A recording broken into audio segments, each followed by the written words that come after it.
अस्सलाम वालेकुम मेरे अजीज़ दोस्तों, बुज़ुर्गों, साथियों, माँ बहनों। मैं मोहम्मद अब्दुल हक कमर, तहरीक मुस्लिम शब्बान का वाइस प्रेसिडेंट और BRS का फाउंडर मेंबर। आज आप तमाम के बीच मेरा आने का मकसद ये था कि कल अमित शाह साहब तेलंगाना में तशरीफ़ लाए थे और अपनी जहरीली तकरीर करके वो ज़ाहिर कर दिया कि मैं क्या हूँ। क्योंकि गंदा आदमी कभी भी गंदा ही होता है।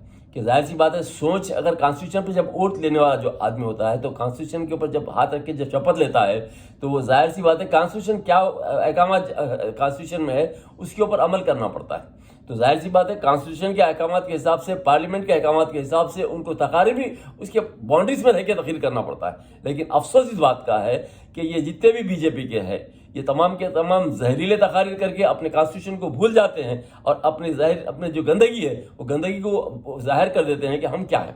तो उसी तरीके से ये बात हुई और ऐसा दिखता है कि बाज़ वक़्त में BRS समझिए या बीजेपी समझिए, ये दोनों एक दूसरे को मैच फिक्सिंग में ये जाहिर करते हैं कि हम प्रेशर तुम्हारे पर डालते हैं, तुम प्रेशर हमारे पर डालो, ताकि वो जो माइनॉरिटीज़ का जो परसेंटेज है उसको अपन ख़त्म कर दिया जाए।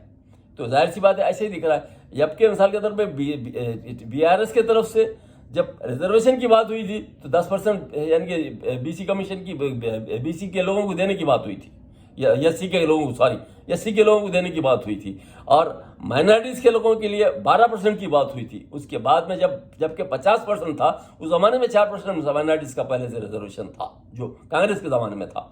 आज उसको जबकि मिसाल के तौर पर 10% इन्हांस करके पार्लियामेंट की तरफ से और जो फाइनेंशियली बैकवर्ड क्लासेस के जितने भी कम्युनिटीज़ के लोग हैं उनको फिर दोबारा अपलिफ्ट करने के लिए और 10% दिया गया। तो देने के बाद KCR साहब ने SC को जो 6 पे थे उनको 10 दे दिया गया और उनके हाथ में और 6% है जो कि माइनॉरिटीज़ को देने का जो वायदा किए थे 12%, तो 12% के हट के अगर 6% दी है इनके हाथ में तो 6 और 4 मिला तो 10 होते हैं। ये 10 देने की जो कोशिश करना चाहिए था, ये बिल्कुल अपना मुंह बंद करे हुए ऐसा दिख रहा है कि मुंह बंद करे हुए खामोश बैठे हुए हैं। ऐसी सिचुएशन में या डायरेक्टली या इनडायरेक्टली अमित शाह से ये बोलने लगा कि मुसलमानों को जो नुकसान हो रहा है, जो मुसलमानों के साथ जो मिसाल के तौर पर जो रिजर्वेशन की बात है इसको बर्खास्त करने की बात करें तो वो 4% पे मुसलमान कायम रह जाएंगे। अगर ये सोच है तो ये गलत है। मुसलमान इससे कभी खामोश नहीं रहेगा।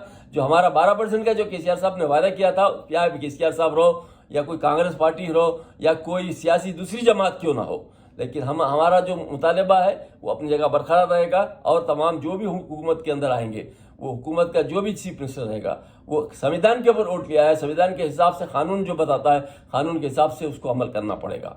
अगर ये समझते हैं कि हमारी मनमानी चलेगी, हम जो है 80/20 की चाल चलेंगे, तो ये कामयाब होने वाली बात नहीं है। आपका चिराग बुझ रहा है और भड़कने के वकूफ में है। जब भड़कता है तो यह महसूस होता है कि बुझने वाला है। तो आप लोगों के हालात बीजेपी के बुझने के करीब हैं। आप इस तरीके से और तकारीर करके अपने आप को अपने जो आज जो यानी कि अपने प्राइम मिनिस्टर साहब का जो मौजूदा मौक़िफ़ है, ये तमाम हिंदुस्तान के अंदर नहीं बल्कि बैरून ममालिक में भी मजाक उड़ाया जा रहा है। तो ये मजाक आप अपने तरफ से जो छिछोरे तकारीर करके हमारे यानी कि होम मिनिस्टर साहब ऐसे तकारीर मत करिए जिससे कि आपका वक़ार और आपकी जो छवि है वो लोगों में मुतासिर हो।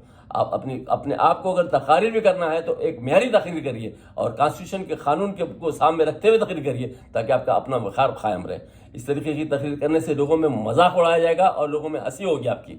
लिहाजा ये जो चंद अल्फाज मैं आपके सामने रख रहा हूँ इसलिए कि कॉन्स्टिट्यूशन नहीं बताता किसी को भी जो कॉन्स्टिट्यूशन में जो बैकवर्ड क्लासेस है उनको रिजर्वेशन देना है और देंगे और उसको कोई रोक नहीं सकता। और आप जो मुसलमानों का रोकने की बात करेंगे, मुसलमानों को हम कॉन्स्टिट्यूशन हटाने की बात करेंगे, आपके बाप की जागीर नहीं है अपनी मनमानी चलाने के लिए। ये बात अपने जहन में रखते हुए चलिए ताकि आप अपने थर्ड क्लास तरीके से वोट को अपने गेन करने के लिए जो आपकी तकरीर है, ये वोटों को अपने फेवर में करने के लिए जो मुतासिर जहन के लोग हैं उनको अपने फेवर में करने के लिए तकरीर कर रहे हैं। इससे कुछ होने वाला नहीं है।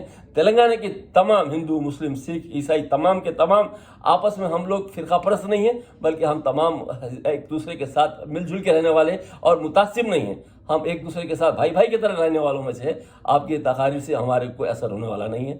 जो हमारा कॉन्स्टिट्यूशन बताता है उसके ऊपर हम तमाम अमल करेंगे और आपको भी इसकी कॉन्स्टिट्यूशन के हिसाब से आपको रहना है। आप बड़ी मुश्किल से 20 सीट नहीं ले सकेंगे तेलंगाना में, लेकिन ये गुफ्तगू करके आप जहर और घोलने की कोशिश मत करिए तेलंगाना में। अस्सलाम वालेकुम।